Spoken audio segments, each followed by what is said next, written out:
Hello കൂട്ടുകാരെ, എല്ലാവർക്കും സുഖമല്ലേ? അപ്പോഴ് ഓണമൊക്കെയല്ലേ വരുന്നത്. അപ്പോൾ നമുക്ക് ഇന്നൊരു കൂട്ടുകറി ഉണ്ടാക്കിയാലോ? അതും ഓയിലും നെയ്യും ഒന്നും ചേർക്കാതെ വളരെ ഹെൽത്തി ആയിട്ട് ഉണ്ടാക്കുന്ന ഒരു കൂട്ടുകറിയാണ് കേട്ടോ. ഡയറ്റുകാർക്കൊക്കെ കഴിക്കാൻ പറ്റുന്ന ഐറ്റമാണ്. അപ്പോൾ ഇതെങ്ങനെ ഉണ്ടാക്കുന്നത് കണ്ടു നോക്കിയാലോ? അപ്പോഴേ അതിനു മുന്നേ ചാനൽ സബ്സ്ക്രൈബ് ചെയ്യാതെ ആരെങ്കിലും കാണുന്നുണ്ടെങ്കിൽ പ്ലീസ് ഒന്ന് സബ്സ്ക്രൈബ് ചെയ്ത് സപ്പോർട്ടോട് ചെയ്തേക്കണേ.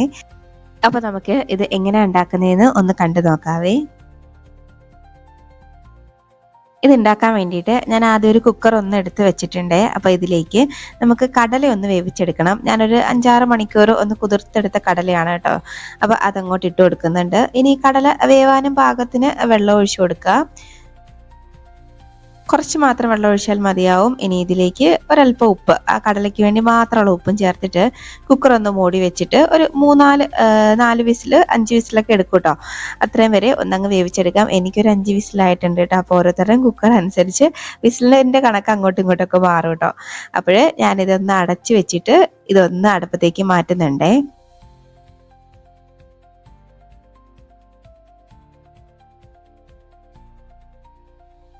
അപ്പോൾ ഇത് അവിടെ ഇരുന്നൊന്ന് വേവട്ടെ. അപ്പോഴേക്കും നമുക്ക് കുറച്ച് പച്ചക്കറികളൊക്കെ ഒന്ന് വേവിച്ചെടുക്കണം. അതിനൊരു ചട്ടിയിലോട്ട് ഞാൻ കുറച്ച് ചേന ചെറുതായിട്ട് ഒന്ന് അരിഞ്ഞെടുത്തിട്ടുണ്ട്, അതങ്ങോട്ട് ചേർത്ത് കൊടുക്കുന്നുണ്ട്. ഇനി കുറച്ച് പച്ചക്കായ ഉണ്ടല്ലോ, നമ്മുടെ റോ ബനാന എടുക്കുന്നുണ്ട്. ഇനി ഒരു ഉരുളക്കിഴങ്ങും കൂടെ ഞാൻ എടുത്തിട്ടുണ്ട്. അപ്പോൾ ഉരുളക്കിഴങ്ങ് വേണമെങ്കിൽ നിങ്ങൾക്ക് സ്കിപ്പ് ചെയ്യാം. കൂട്ടുകറിയിൽ ചിലരൊന്നും ഉരുളക്കിഴങ്ങ് ചേർക്കാറില്ല, പക്ഷെ എനിക്ക് ഇഷ്ടമായതുകൊണ്ട് ഞാൻ ചേർത്തതാണ്. ഇനി കുറച്ച് വെള്ളരിക്കയും കൂടെ അരിഞ്ഞ് ഇതുപോലെ ഒന്ന് അരിഞ്ഞ് ചേർത്ത് കൊടുക്കുന്നുണ്ട്. ഇനി ഇതിലേക്ക് ഒരു 1/4 ടീസ്പൂൺ മഞ്ഞൾപ്പൊടിയും 1 ടീസ്പൂണൊക്കെ മുളക് പൊടി ചേർത്ത് കൊടുക്കുന്നുണ്ട്. അതൊരു കളറിന് വേണ്ടിയിട്ട് ചേർത്തതാണ്. ഇനി 1 ടീസ്പൂൺ കുരുമുളക് പൊടിയും കൂടെ ചേർത്ത് കൊടുക്കാം. ഇനി ഇതിലേക്ക് ആവശ്യത്തിനുള്ള ഉപ്പ് നമുക്ക് ഈ സമയം അങ്ങോട്ട് ഇട്ട് കൊടുക്കാം. ഇനി ഇതിലേക്ക് ഞാൻ ഒരു പച്ചമുളക് ഒന്ന് കീറി ഇട്ട് കൊടുക്കുന്നുണ്ട്. അപ്പോൾ പച്ചമുളകിൻ്റെ എണ്ണയൊക്കെ നിങ്ങൾക്ക് കൂട്ടുക കുറയ്ക്കുകയൊക്കെ ചെയ്യാം. അത്യാവശ്യം എരിവുള്ള പച്ചമുളക് ആയതുകൊണ്ട് ഞാൻ ഒരെണ്ണേ ചേർക്കുന്നുള്ളൂ. ഇനി ഇതിലോട്ട് കുറച്ച് കറിവേപ്പിലയും കൂടെ ഒന്ന് ഇട്ട് കൊടുക്കുന്നുണ്ട്. ഇനി ഇത് വേവാൻ പാകത്തിന് വളരെ കുറച്ച് മാത്രം വെള്ളം ഒന്ന് ചേർത്ത് കൊടുക്കുന്നുണ്ട്. ഇത് ഏതാണ്ട് ഒരു 3/4 കപ്പോളം വെള്ളമൊക്കെ വരുവേ. ഇനി നമുക്ക് ഇത് ജസ്റ്റ് ഒന്നങ്ങ് മിക്സാക്കി കൊടുക്കാം.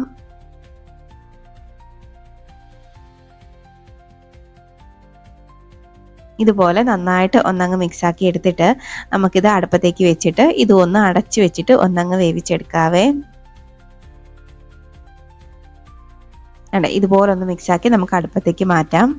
ഇതൊക്കെ വെന്ത് വരുന്ന സമയം കൊണ്ട് ചെറിയ ഒരു കൂട്ടും കൂടെ ഒന്ന് റെഡിയാക്കണം. അതിന് ഒരു മിക്സിയുടെ ജാറൊന്ന് എടുത്ത് വെച്ചിട്ടുണ്ട് ഞാൻ. ഇനി അതിലേക്ക് ഞാൻ കുറച്ച് തേങ്ങ ഒന്ന് ഇട്ട് കൊടുക്കുന്നുണ്ട്. ഒരു 3/4 കപ്പോളം തേങ്ങ എടുത്തിട്ടുണ്ട്. അതിലേക്ക് ഇനി 1 ടീസ്പൂണോളം ചെറിയ ജീരകമാണ് കേട്ടോ ചേർത്ത് കൊടുക്കുന്നത്. അപ്പോൾ അതും കൂടെ ചേർത്തിട്ട് കുറച്ച് വെള്ളം കൂടെ ചേർത്ത് നമുക്കിത് നന്നായിട്ട് പേസ്റ്റ് പോലെ ഒന്ന് അരച്ചെടുത്ത് കൊണ്ടുവരണം. അപ്പോൾ ഇതൊന്ന് അരച്ചെടുത്ത് കൊണ്ടുവരാം. ഇപ്പോൾ ദാണ്ടെ ഇതുപോലെ ഒന്ന് അരച്ചെടുത്ത് മാറ്റി വെക്കണേ. കണ്ടോ, ഇതുപോലെ. ഇനി നമുക്ക് നമ്മുടെ വെജിറ്റബിൾസ് ഒക്കെ നന്നായിട്ട് ഒന്ന് കുക്കായിട്ട് വന്നിട്ടുണ്ട്. അത്യാവശ്യം നന്നായിട്ടൊന്ന് വെന്ത് വന്നിട്ടുണ്ട്.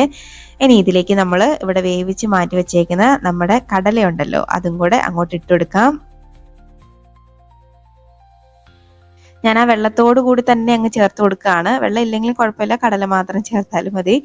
ചേർത്ത് കൊടുത്തിട്ട് ഇനി ഇത് നന്നായിട്ട് ഒന്നങ്ങ് മിക്സ് ആക്കി എടുക്കാം.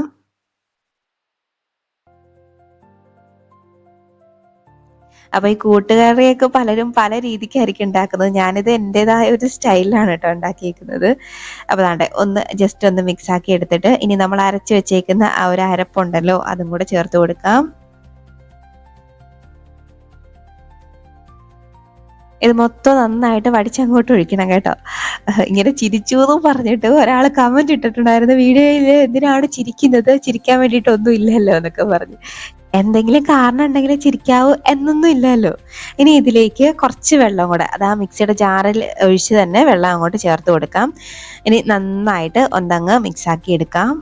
ഇതുപോലെ നന്നായിട്ട് ഒന്നങ്ങ് മിക്സാക്കി എടുക്കുന്നുണ്ട്. ഈ സമയത്ത് ഉപ്പൊക്കെ നോക്കിയിട്ട് നമുക്കൊന്ന് ഇട്ട് കൊടുക്കാം. ഇനി ഇതിലേക്ക് കുറച്ച് ഉപ്പിൻ്റെ കുറവുള്ളത് തോന്നിയിട്ട് ഞാൻ കുറച്ച് ഉപ്പും കൂടി ഇട്ട് കൊടുക്കുന്നുണ്ട്. വീണ്ടും ജസ്റ്റ് ഒന്നങ്ങ് മിക്സ് ആക്കി കൊടുക്കാം. ഇനി ഇത് നമുക്ക് ഒന്ന് അടച്ച് വെച്ചിട്ട് ഒന്നങ്ങ് വേവിച്ചെടുക്കാവേ. കുറച്ച് നേരം അവിടെ നിന്ന് വേവട്ടെ. അപ്പോഴേക്കും നമുക്കൊരു ചെറിയ ഒരു കൂട്ടും കൂടെ റെഡിയാക്കണം. അതിന് ഒരു പാൻ ഒന്ന് എടുത്ത് വെച്ചിട്ട് അതിലേക്ക് ഞാൻ ബട്ടറാണ് കേട്ടോ ചേർത്ത് കൊടുക്കുന്നത്. അപ്പോൾ ഞാൻ നേരത്തെ പറഞ്ഞല്ലോ ഇതിലേക്ക് ഞാൻ നെയ്യും ഓയിലും ഒന്നും ചേർക്കുന്നില്ല എന്ന്. അപ്പോൾ ഞാൻ കുറച്ച് ബട്ടർ എടുത്തിട്ടുണ്ട്. ഒരു പ്രത്യേക ടേസ്റ്റും കിട്ടും, കുറച്ചും കൂടെ ഹെൽത്തിയാണ് കേട്ടോ. അപ്പോൾ അതാണ്ട് ഈ ബട്ടർ ഒന്ന് മെൽറ്റാക്കി എടുത്തിട്ട് ഇനി ഇതിലേക്ക് ഒരു 1/2 ടീസ്പൂണോളം കടുക് ഒന്നിട്ട് പൊട്ടിച്ചു കൊടുക്കാം. കടുകൊന്ന് പൊട്ടി വരുമ്പോഴേക്കുവേ ഒരു 2 വറ്റൽമുളക് ചേർത്ത് കൊടുക്കുന്നുണ്ട്. ഇനി ഇതിലേക്ക് ഞാൻ ഒരു കൈപ്പിടിയോളം തേങ്ങ ചേർത്ത് കൊടുക്കുന്നുണ്ട്. അപ്പൊ നമുക്ക് ഈ കൂട്ടുകറിയിൽ തേങ്ങ വറവലില്ലെങ്കിൽ എന്താണ് ഒരു കൂട്ടുകറി അല്ലേ? ഇതും കൂടെ ചേർക്കുമ്പോഴാണ് അതിൻ്റെതായ ഒരു പെർഫെക്റ്റ് ടേസ്റ്റ് കിട്ടുന്നത്. അപ്പൊ അതാണ്ട് ഇനി ഇത് നമുക്ക് തേങ്ങ നന്നായിട്ടൊന്നങ്ങ് വറുത്തെടുക്കണം. കൂടെ നിന്ന് തന്നെ മീഡിയം ടു ലോ ഫ്ലെയിമിൽ വെച്ചിട്ട് നന്നായിട്ടൊന്നങ്ങ് വറുത്തെടുക്കാം.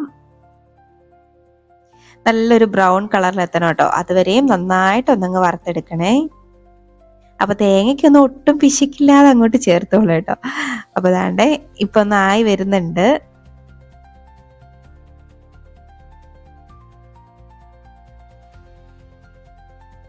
ഇപ്പൊ ദാണ്ട് നമ്മുടെ തേങ്ങയൊക്കെ നന്നായിട്ടൊരു ബ്രൗൺ ഷെയ്ഡിലൊക്കെ എത്തിയിട്ടുണ്ട്. അപ്പൊ ഈ പരുവം വരെയൊക്കെ ഒന്ന് വഴറ്റിയെടുത്താൽ മതിയാവും. അപ്പൊ ഒന്ന് റോസ്റ്റ് ആയിട്ട് വന്നിട്ടുണ്ട് കണ്ടോ. ഈ പരുവം വരെയാണ് ഞാനൊന്ന് എടുത്തേക്കുന്നത്. അപ്പോഴ് നമുക്കിതിൽ ഫ്ലെയിം ഓഫ് ചെയ്യാം കേട്ടോ. ഇനി നമ്മുടെ കൂട്ടുകറി എന്തായിന്ന് നോക്കാം. അതിലേക്ക് ചേർക്കേണ്ടതുള്ളതാണല്ലോ ഇത്. അപ്പോൾ അതാണ്ട് നമ്മുടെ കൂട്ടുകറി നല്ല അടിപൊളിയായിട്ട് സെറ്റായിട്ട് ഇവിടെ വന്നിട്ടുണ്ട് കണ്ടോ. നല്ല അടിപൊളിയായിട്ട് വെന്ത് വന്നിട്ടുണ്ട്. എല്ലാം അരപ്പും എല്ലാം കൂടെ സെറ്റായിട്ട് വന്നിട്ടുണ്ട്. അവിടെ ഇതുപോലെ ഒന്നായിട്ടുണ്ട് കേട്ടോ. ഇനി നമുക്ക് ഇതിലേക്ക് നമ്മുടെ വറുത്ത് വെച്ചേക്ക് നമ്മുടെ തേങ്ങ നല്ല ചൂടോടുകൂടി തന്നെ ഇതിലോട്ട് അങ്ങോട്ട് ഇട്ട് കൊടുക്കാം. ഇനി നന്നായിട്ട് ഒന്നങ്ങ് മിക്സ് ആക്കി എടുക്കാം. നല്ലൊരു മണമൊക്കെയാണ് കേട്ടോ അപ്പം അങ്ങോട്ട് വരുന്നത്. നല്ല അടിപൊളി ഒരു മണമൊക്കെ അങ്ങോട്ട് വന്നു തുടങ്ങും.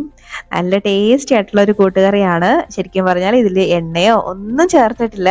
എന്നാൽ ടേസ്റ്റിനൊന്നും ഒട്ടും കുറവുണ്ടാവില്ല. നല്ല ടേസ്റ്റിയാണ്. ഈ ഹെൽത്ത് പിന്നെ നമുക്ക് ഈ ഡയറ്റ് ചെയ്യുന്നവർക്കൊക്കെ കഴിക്കാൻ പറ്റിയ നല്ലൊരു കൂട്ടുകറിയാണ് കേട്ടോ. ഇനിയിപ്പോൾ ഓണത്തിന് എന്താണ് ഡയറ്റ് എന്നൊക്കെ ചിന്തിക്കുന്നവരുണ്ടാവും. അപ്പോഴേ ഇങ്ങനെ ട്രൈ ആക്കി നോക്കിയിട്ട് നിങ്ങളുടെ അഭിപ്രായം പറയാൻ മറക്കരുത് കേട്ടോ. അതുപോലെ വീഡിയോ ഇഷ്ടമായാൽ ലൈക്ക് ചെയ്യാനും മറക്കരുത്. കണ്ടോ നമ്മുടെ കൂട്ടുകറി കണ്ടോ, നല്ല സെറ്റായിട്ട് വന്നിട്ടുണ്ട്. നല്ല ടേസ്റ്റിയാണ്. അപ്പോൾ ഉണ്ടാക്കി നോക്കിയിട്ട് അഭിപ്രായം പറയാൻ മറക്കരുത് കേട്ടോ. അപ്പോൾ ഇനി ഒരു റെസിപ്പിയുമായിട്ട് വീണ്ടും കാണാം. അതുവരേക്കും ബൈ. Thanks for watching.